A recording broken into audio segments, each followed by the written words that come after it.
651 feet in centimeters. First of all, we need to know the value of 1 foot in centimeters. It's always 1 foot equals 30.48 centimeters. Now we have to multiply 30.48 by 651.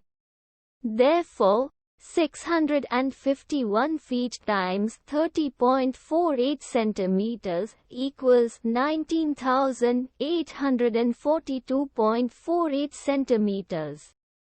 So, in other words, 651 feet equals 19,842.48 centimeters. We hope you have enjoyed this video. Please like and subscribe to our channel for more videos like this.